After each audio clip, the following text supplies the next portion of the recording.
I pledge allegiance to the flag of the United States of America and to the republic for which it stands, one nation, under God, indivisible, with liberty and justice for all.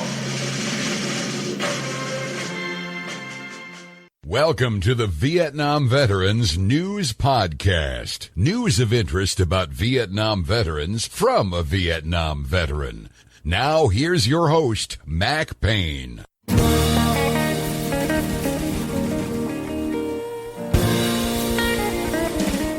This is Mac Payne here with episode 1757 of the Vietnam Veteran News Podcast. News about the Vietnam War and the brave veterans who served there, as told to you by yours truly and other Vietnam veterans. In this episode, you are in for a real treat.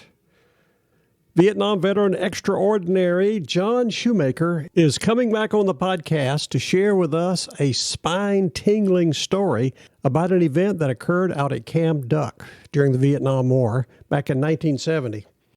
John, at the time, was the 3rd Platoon Leader, B Company, 2nd Battalion, 1st Infantry, 196th Infantry Brigade in the Americal Division. Something happened out there in those mountains that he will remember forever. He's going to share the story with us that was in his column that he wrote for the Metro West Daily News up there in Framingham, Massachusetts, titled Ghost of War. Without taking up too much of John's valuable space on this podcast episode, I'm going to turn this podcast over to him so he can tell you all about this spine-tingling story. Also, I highly recommend you go over to the podcast website, VietnamVeteranNews.com. Go to episode 1757, and there you will see some images of those ghost soldiers that John talks about in this episode. Specifically, North Vietnamese soldiers who died during this event that he's going to tell you about and what he did about these soldiers after the war. It is a tremendous story. So without any further ado, John, you've got the microphone. Go for it. Well, thanks, Matt. Appreciate it. What I like to do is talk about another incident, a mission that we had operating out of Cam Duck. To set this up so that you have some background, the original battle at Cam Duck occurred during May 10th to 12th of 1968. It was what they called Mini-Tet. Now, most of you probably never heard of the Battle of Cam Duck. Most veterans, and those certainly in country, heard about Khe Sanh, because Khe Sanh was a massive battle, and that was the one where General Creighton Abrams was deliberately trying to invite the North Vietnamese to come in and see if they could overrun it. And he thought it'd be a good opportunity to wipe out the NVA, which he actually ended up killing over 100,000 NVA at that battle. Well, that was also in the whole time of Tet offensive. And then several months later in May, the NVA were pretty upset about what happened at Tet. And so they wanted to surround a U.S. facility and destroy it, capture it. Well, it turns out on May 13th, it was the start of the Paris peace talks. So all the news media was focused on the peace talks. And while this battle at Cam Duck was going on, there was no attention paid to it. So few people even know about what was going on at the time. So again, the background is that Cam Duck was an old Green Beret airstrip that had about 2,000 forces. That included Marines, it included the Army. In fact, it was the 2nd Battalion, 1st Infantry of the 196th Infantry Brigade, the Americal Division, and a number of air assets from both the Marines and the Air Force. At this base, they would launch LRP teams into Laos, LRP being long-range reconnaissance patrol teams. They'd go in on secret missions into Laos, and they'd operate out of Cam Duck. There was also a SOG group, a Special Operations Group, again, highly secretive. It was Green Beret advisors working with CIDGs. These were a civilian defense group, many of them civilians as well. And they would provide defense.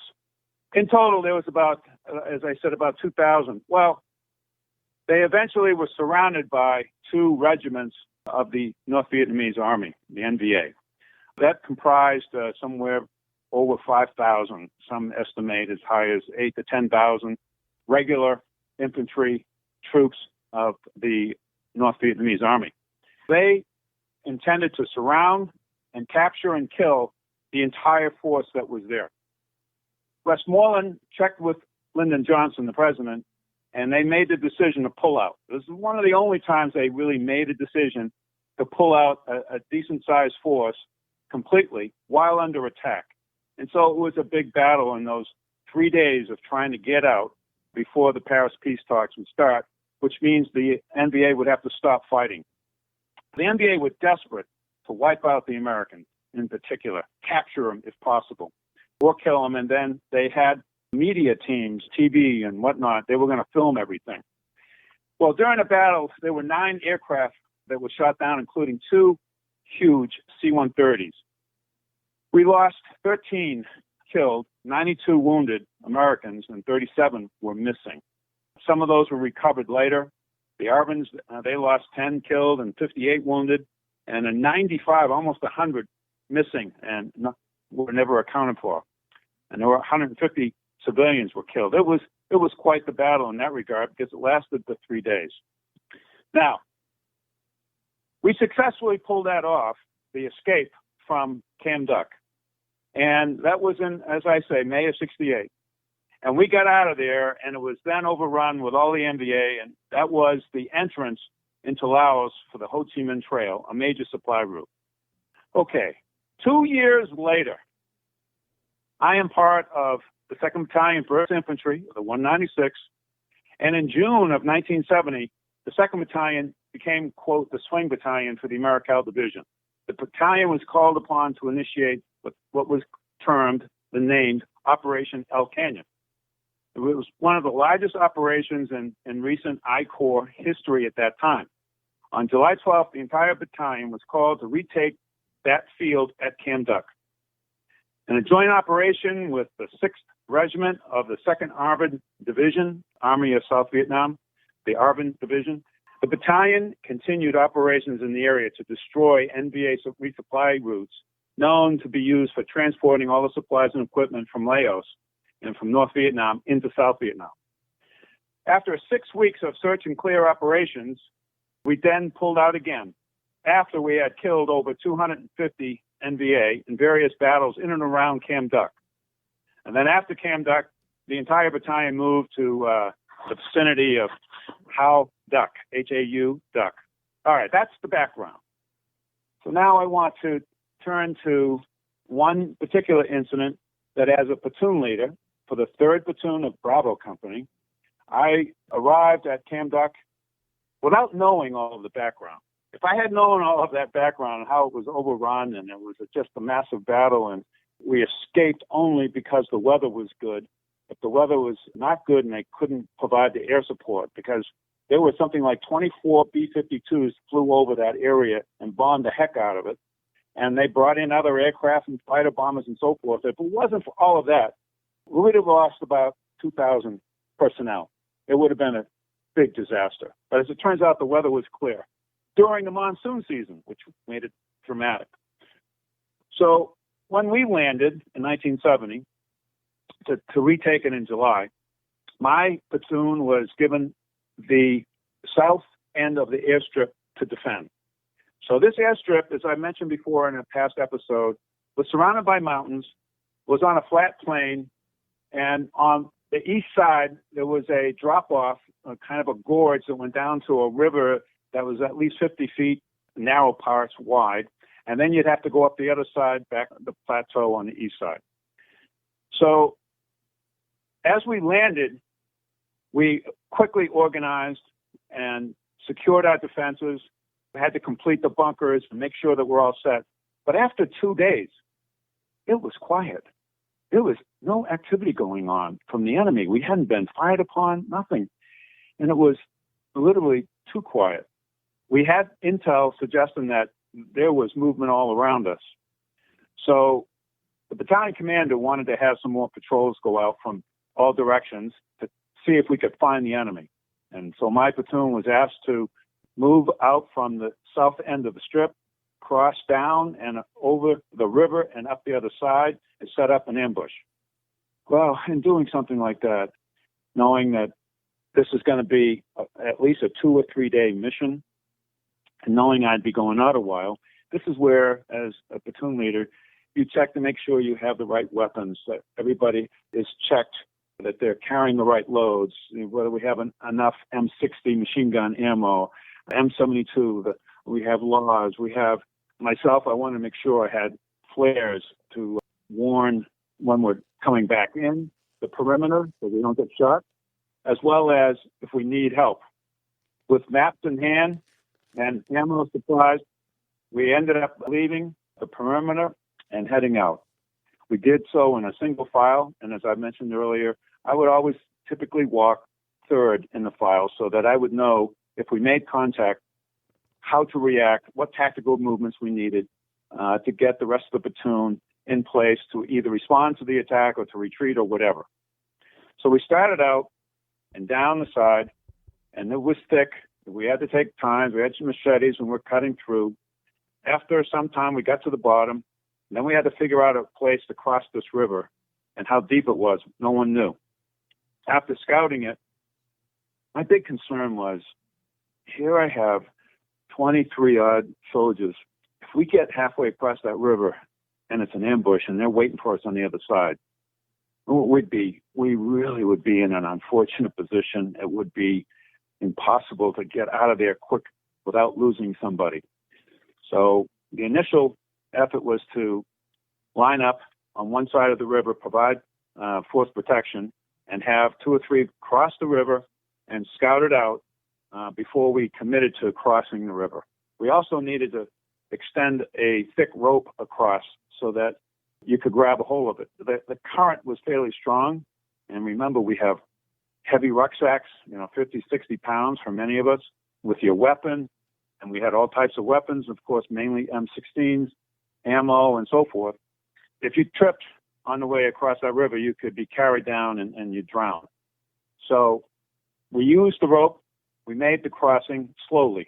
Everything was done so slowly, it was killing me because I just was worried. The more time we took, the more time we were exposed. It was obvious somebody could see us crossing this river. Finally, we get to the other side, and we start to go up. And again, thick foliage. By the time we get to the top, we organized, took a break, and then we started out. And sure enough, it was out of nowhere, there's a trail. And this trail looked like it was well used. So I backed off. I communicated the status of what we had found, and it was decided that we would set up an ambush. And that involved using claymore mines. Claymore mines are basically a device that when it explodes, it sends hundreds of steel pellets that will rip through everything. And they are extremely deadly. And we would hook them up to a wire. You would place that wire across the trail, and if anybody would hit it, it immediately blasted.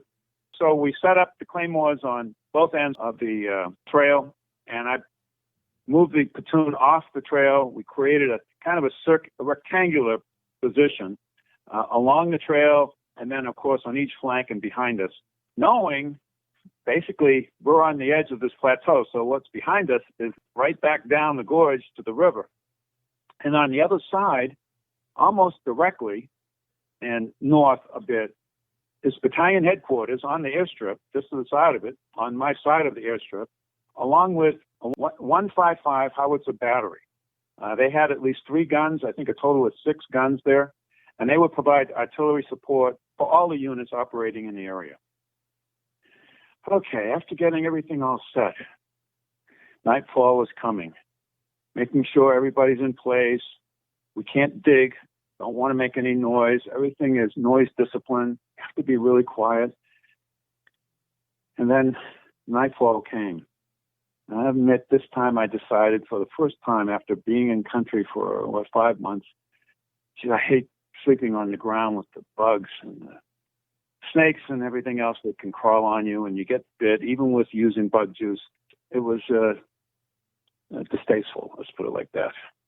Well, I took out a $10 hammock that I got off of a Arvin soldier, and I strung it between two trees. And for the first time, I was going to sleep off the ground on this hammock in the middle of my platoon.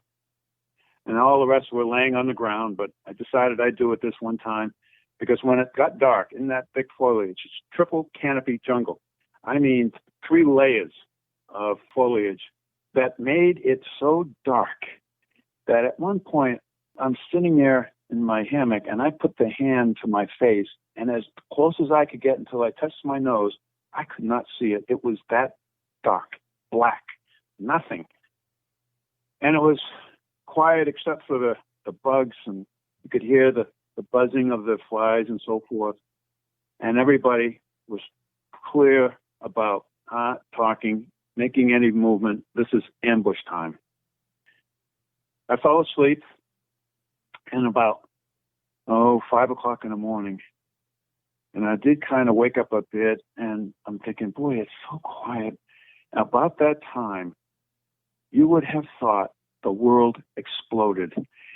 I mean, it was just unbelievable how close those claymores were, that one went off, and it was an explosion that there was no additional sound except that it felt like it went off right next to me. And it was mainly because of the silence of the jungle that made it so dramatic.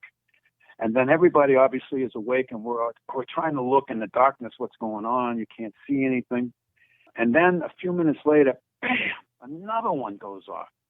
It's like, oh my goodness, this is definitely a problem. And I was worried that, if there's too many of these NVA, I've got 20 guys, I can't stop 300 or 400. So that's what starts to go through my mind. Well, about that time, what happens? Again, not just one, but now multiple explosions are going off. And they're not my claymores. It's firing, machine guns. It's the howitzers are flying. I could hear the explosions. I could hear across the river behind us was this big battle going on. And what was happening, and I didn't know at the time, is that, Jesus, they're attacking battalion headquarters and the howitzers. Maybe they'll get overrun. And then we're stuck out here. We can't get to them fast enough, and we're kind of stuck. And it was like, what to do? It finally stopped after about 20 minutes of just death-defying. I mean, it reached into your soul, and it was scaring the hell out of everyone as to this could be it. But then it all stopped. It just stopped, and it was quiet. I got word that the battalion had been attacked, and that one of the new soldiers, just in country a few days, was in the foxhole and happened to notice it, and he was yelling, "Oh my God, there's NVA! They're attacking! They're attacking!" And of course, there wasn't a delay because some of the soldiers thought he was just fooling, and it wasn't really true. But turned out, when they launched a few flares, there were 24 of these sappers carrying satchel charges, specifically to blow up the howitzers. They needed to take those howitzers out before they did the main attack. When the artillery group responded with flares that lit up the place, they could see them. By the time they reached the concertina, they lowered the howitzers, were already set for that, and they just unloaded flechette rounds point blank. The body count was 22 enemy and 2 Americans. Well, knowing this, I'm thinking, we got to get back, right? No. Go forward, Lieutenant. Take your platoon and continue south on that trail or off trail and see what else you find. We need to engage the enemy, find out where they are or what they are doing. Well, we continued on and didn't find much. So that night again, we set up another ambush. And sure enough, at about 5 o'clock in the morning, bam, another explosion. And it turns out that all 3 of them nailed several NVA soldiers. And apparently they were coming down the trail. Then they would drop down to the river and join the others in the attack on the battalion headquarters and the artillery battery. So in each case, I would go and check the bodies of the enemy. They were fully loaded. They had their AK-47s and their rucksacks and so forth. And I got their documents, which were included their wallet and their pictures and so forth, and I stashed them. To me, these men were like ghosts, the ghosts of war. They did not make it to their assigned grouping with their buddies, and neither did their buddies make it. And so I look back and I think of these men were going to kill Americans. There was no question about that. We knew that if we didn't get them, they would surely not hesitate to get us. So it was this race to kill or be killed. When I looked at their faces and I see their personal lives and their pictures and their wallets, it's just such a waste of war. And so later I would write an article to title it The Ghosts of War. And I have the pictures. And in fact, one of them I followed up with years later and to get in touch with the family of the North Vietnamese soldier that we killed that night. That will be another story.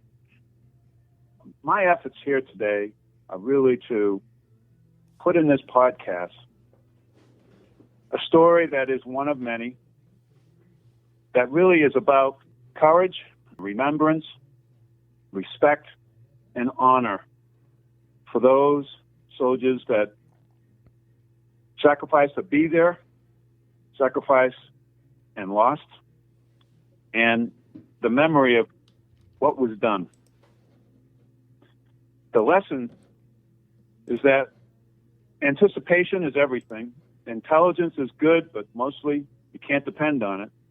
So it's all about your own preparation and discipline to deal with the unknown. And that was just one mission, 3 days at Cant, 1970. Thank you. Wow. That was a tremendous story, especially considering that while you were out, the base camp was attacked, but you and your platoon made it through. I cannot wait to hear more stories of your adventures in Vietnam, as I call them. In the next interesting and exciting episode, you're going to tell us a little bit about your background and the things that you've done since you left the military. This is Mac Payne here, closing out episode 1757 of the Vietnam Veteran News Podcast. Thank you so much for coming to listen to these programs.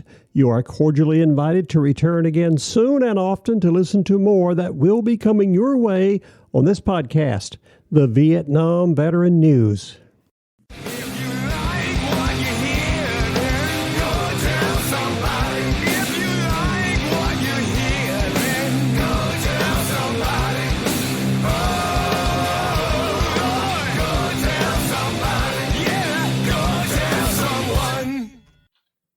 How about that? Ain't that a mess?